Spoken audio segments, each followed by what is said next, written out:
श्री स्वामी समर्थ. धार्मिक आणि ज्योतिषशास्त्रीय दृष्टिकोनातून ग्रहण हा अत्यंत महत्त्वाचा काळ मानला जातो. दरवर्षी सूर्य आणि चंद्रग्रहण येते. ग्रहणाची वेळ ही अशुभ मानली जाते. अमावास्येला सूर्यग्रहण आणि पौर्णिमेच्या दिवशी चंद्रग्रहण होते. यंदा फाल्गुन महिन्याच्या अमावास्येला सूर्यग्रहण झाले. हे ग्रहण भारतात दिसले नाही.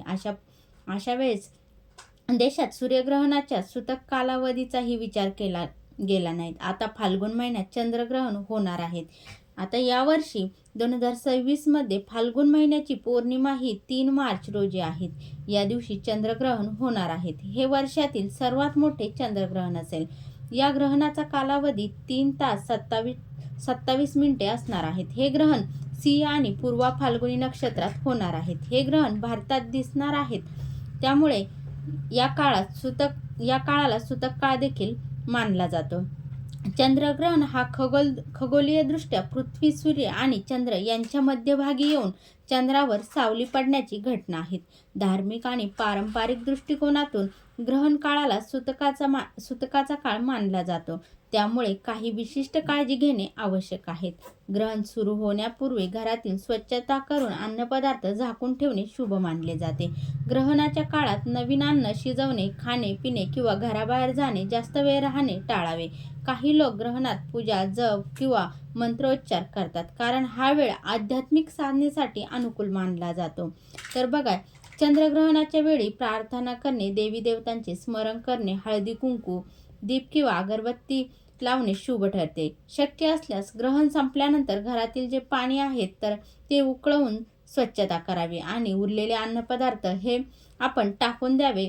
असे करणे शुभ मानले जाते. मुलांना किंवा आपल्या घरातील वृद्ध व्यक्ती असतील किंवा गर्भवती महिलांना या काळात घराबाहेर जाणे टाळावे.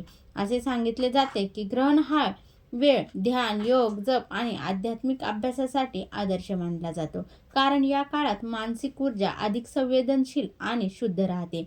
बघा, ग्रहणाची जी वेळ आहे त्या वेळेत आपण शांतता आणि सुरक्षिततेत हा वेळ घालवणे योग्य असते. ग्रहणाच्या वेळी ताणतणाव टाळणे, वादविवाद न करणे आणि सकारात्मक विचार करणे मानसिक आरोग्यास फायदेशीर असते. त्यामुळे दानधर्म करणे, गरजूंना मदत करणे किंवा आध्यात्मिक ग्रंथांचा अभ्यास करणे हा वेळ उपयोगी ठरतो.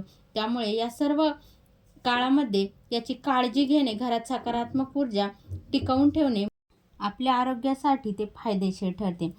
तर आपण बघूयात की 2026च्या चंद्रग्रहणाची वेळ ही दुपारी 3:20 चंद्रग्रहण सुरू होणार आहे.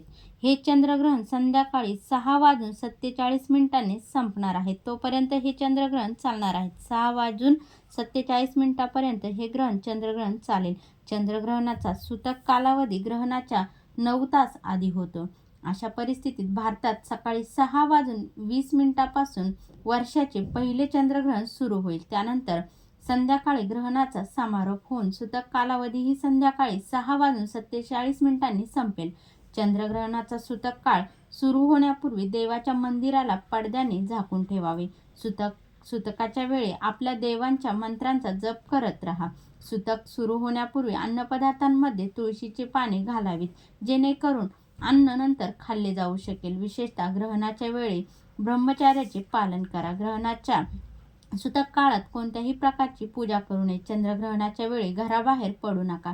उघड्या डोळ्यांनी ग्रहणाकडे पाहू नका. सूतक काळात अन्न शिजवू नये आणि खाऊ नयेत. चंद्रग्रहणाच्या वेळी गरोदर महिलांनी चुकूनही घराबाहेर पडू नये. सूतक काळात पलंगावरती या महिलांनी झोपू नये. चंद्रग्रहणाच्या दिवशी गर्भवती महिलांनी विशेष काळजी घेणे. त्यामध्ये ग्रहण काळात चंद्राची किरण अंगावर पडू देऊ नका किंवा सुरी, कात्री किंवा सुईचा वापर करू नका. काहीही चिरू नका.